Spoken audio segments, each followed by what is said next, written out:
মাথায় এক হাত ঘোমটা দিয়ে স্পেশাল ব্রাঞ্চের অফিসে আসে তটিনী। তটিনী পরশুরামের বসের সাথে গোপন আলোচনা করে, যেটা আড়াল থেকে দেখে অবাক হয়ে যায় পরশুরাম। তটিনী কে, কি তার আসল পরিচয়?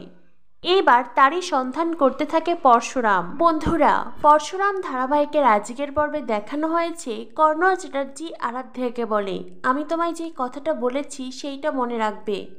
শিবপ্রসাদ গাঙ্গুলি যে পরশুরাম এই কথা কাউকে বলবে না। এখন এই মুহূর্তে আমি কোনো ড্রামা চাইছি না। কথাটা শেষ করেই কর্ণ চ্যাটার্জি কল কেটে দেয়। অন্যদিকে আরাধ্যা যখন ওখান থেকে চলেই যাবে তখনই নন্দিনী এসে আরাধ্যার সামনে দাঁড়ায়। নন্দিনী আরাধ্যাকে বলে, তোকে কে কল করেছিল? আরাধ্যা তখন থতমত খেয়ে যায়। আরাধ্যা কি বলবে সে বুঝতে পারে না। নন্দিনী বলে, তোর শ্বশুর মশাই তোকে কল করেছিল তাই তো?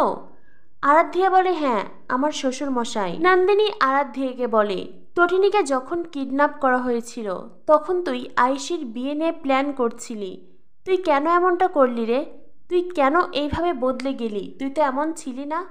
কি হলো, উত্তর দে, তুই কি করে বদলে গেলি? আরাধ্যা বলে, শোন, আমি এখন এইসব নিয়ে কোনো কথা বলতে চাইছি না। এই বিষয়ে কথা বলার আমার কোনো আগ্রহ নেই। নন্দিনী বলে, তা আগ্রহ থাকবে কেন? আমার তো বিশ্বাস তটিনীকে তোর শ্বশুর মশাই কর্ণ চ্যাটার্জি তুলে নিয়ে গিয়েছিল। একটা কথা তোকে আমি বলে দিচ্ছি আরাধ্যা, আমি কোর্টে কেস লড়ব। তটিনী শুধু একবার আমার নাম বলুক, তারপরে দেখ আমি এই কর্ণ চ্যাটার্জির কী অবস্থা করি। ওই কর্ণ চ্যাটার্জি একবার কোর্টে যাবে, একবার জেলে যাবে, একবার জেল আর একবার কোর্ট। ওনাকে বারবার এই করতে হবে, আর সেই সাথে তোদেরকেও তার মাসুল দিতে হবে। আরাধ্যা বলে, দি ভাই, তুই আমাকে কি করে এভাবে অপমান করতে পারিস? তখনই নন্দিনী বলে, যা বলছি ঠিক বলছি। তুইও গিরগিটি হয়ে গেছিস, তোর শ্বশুর মশাইয়ের মতো, কর্ণ চ্যাটার্জির মতনই হয়ে গেছিস তুই। এখন এই রূপ তো তখন সেই রূপ। আরাধ্যা বলে, তুই আমাকে অপমান করছিস। নন্দিনী বলে, যা বলছি ঠিক বলছি। একটা কথা মনে রাখবি, তোরা প্রত্যেকে শাস্তি পাবি। তুই, কবির, কর্ণ চ্যাটার্জি, শীতল বাব্বার, তোরা সবাই। এদিকে দেখানো হয় পিকো বসে বসে ছড়া কবিতা পড়ছিল। মেঘের কোলে রোদ এসেছে, বাদল গেছে টুটি। পিকোর মাথায় তখনই প্রশ্ন আসে, টুটি মানে কি? পিকো তার মাম্মিকে ডেকে বলে, মাম্মি, বাদল গেছে টুটি, এই টুটির অর্থ কি? তখনই লাট্টু বলে, আমি জানি, ওই তো মিতা আন্টির বর সেদিন মেডিসিন খেয়েছিল, আর তারপরেই তার বন্ধুকে বলেছিল তো টুটি চেপে ধরবো। আমার মনে হয় দি ভাই এই টুটিই সেই টুটি। লাট্টু পিকোর কথা শুনে তটিনীর মাথায় হাত পড়ে যায়। তটিনী বলে, হয়েছে হয়েছে, যেমন দিদি তার তেমন ভাই। একজন বলছে বাদল গেছে টুটি, আরেকজন বলছে টুটি চেপে ধরবো। রবীন্দ্রনাথ ঠাকুর যদি তোদের এই কথাগুলো শুনতো তো উনি নিজেও কপাল চাপড়াতেন। বাংলা ভাষার এই অবস্থা করে ছেড়েছিস তোরা। এটা শুনে লাট্টু পিকো দুজনেই থেমে যায়। তটিনী বলে, রান্নাঘরে খাবার ঢাকা দিয়ে রেখেছি, আমি একটু বের হচ্ছি, এই তো ফোন রেখে যাচ্ছি, কোনো দরকার পড়লে পাকে কল করবে। তখনই পিকো বলে, মাম্মি, কি রান্না করেছ? লাট্টু বলে, বলো না মাম্মি, কি খাবার রেখেছ? তটিনী বলে, কচুরি রাখা আছে। যেটা শুনে লাট্টু পিকো খুব এক্সাইটেড হয়ে যায়। লাট্টু আনন্দে নাচতে থাকে, এই কচুরি খাবো। তটিনী বলে, ঠিক আছে বাবা, ঠিক আছে, তোমরা কচুরি খাবে, আগে তো আমি বাড়ি থেকে যাই, তবে তোমরা দরজা লাগিয়ে দিও তারপরে। পিকো বলে, মাম্মি তুমি কোথায় যাচ্ছ? তটিনী বলে, আমি ইলেকট্রিক অফিসে যাচ্ছি। লাট্টু বলে, ঠিক আছে মাম্মি, কখন আসবে? তটিনী বলে, কাজ মিটে গেলেই আসবো। এরপরেই তটিনী বাড়ি থেকে বেরিয়ে যায়। লাট্টু পিকো বাড়ির দরজা বন্ধ করে দেয়। এরপরে দেখানো হয় তটিনী ইলেকট্রিক অফিসে যায়নি, বরং তটিনী এসেছে স্পেশাল ব্রাঞ্চে, আর সেখানে পরশুরামের বসের সাথে কথা বলে তটিনী। যদিও তটিনী ঘোমটা দিয়ে অফিসে আসে, কিন্তু পরশুরাম তটিনীকে দেখে নেয়। আড়াল থেকে পরশুরাম দেখতে পায় তটিনী তার বসের সাথে কথা বলছে। পরশুরামের মনে চলতে থাকে নানান প্রশ্ন। ঘোমটা পড়া তটিনীকে দেখে তার আগেই সন্দেহ হয়েছিল। তাই তো পরশুরাম পিকোকে কল করে জানতে পারে তাদের মাম্মি বাড়িতে নেই, ইলেকট্রিক অফিসে গেছে। তটিনী কেন মিথ্যে কথা বলেছে? তটিনী বসের সাথে কি বিষয়ে কথা বলছে? প্রথমে তটিনীকে কিডন্যাপ করা হলো, তারপরে তটিনীকে উদ্ধার করা হলো, এখন আবার তটিনী এই অফিসে, বসের চেম্বারে। পরশুরামের মাথায় চলতে থাকে নানান প্রশ্ন। অন্যদিকে তটিনী তার কথা শেষ করে আবারও ঘোমটা দিয়ে ওখান থেকে চলে যায়। কিন্তু মায়া তটিনীকে দেখে ফেলে। পরশুরাম তার বসকে কল করে বলে, বস আমি কি আপনার চেম্বারে আসতে পারি? বস বলে, কেন?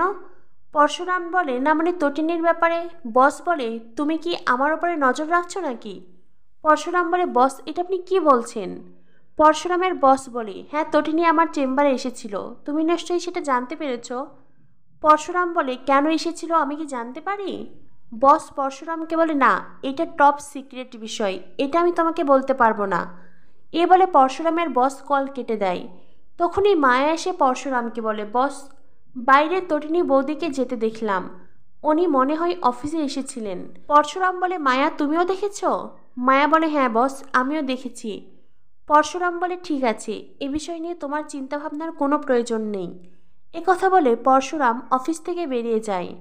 পরশুরাম রাস্তা দিয়ে হাঁটছিল, তখনই পরশুরামকে অ্যাট্রাক্ট করা হয়। কর্ণ চ্যাটার্জির লোক আবারও পরশুরামকে অ্যাট্রাক্ট করেছে। পরশুরামের সাথে কর্ণ চ্যাটার্জির লোকদের মারপিট চলে, অ্যাকশন চলে। একের পর এক প্রহার করে পরশুরাম সব কয়টাকে শুইয়ে দেয়। এরপরেই কেউ একজন পরশুরামের ব্যাগ নিয়ে বাইকে করে পালিয়ে যেতে চায়। পরশুরাম তাকে ধরে ফেলে, জামার কলার ধরে বাইক থেকে নিচে নামায়।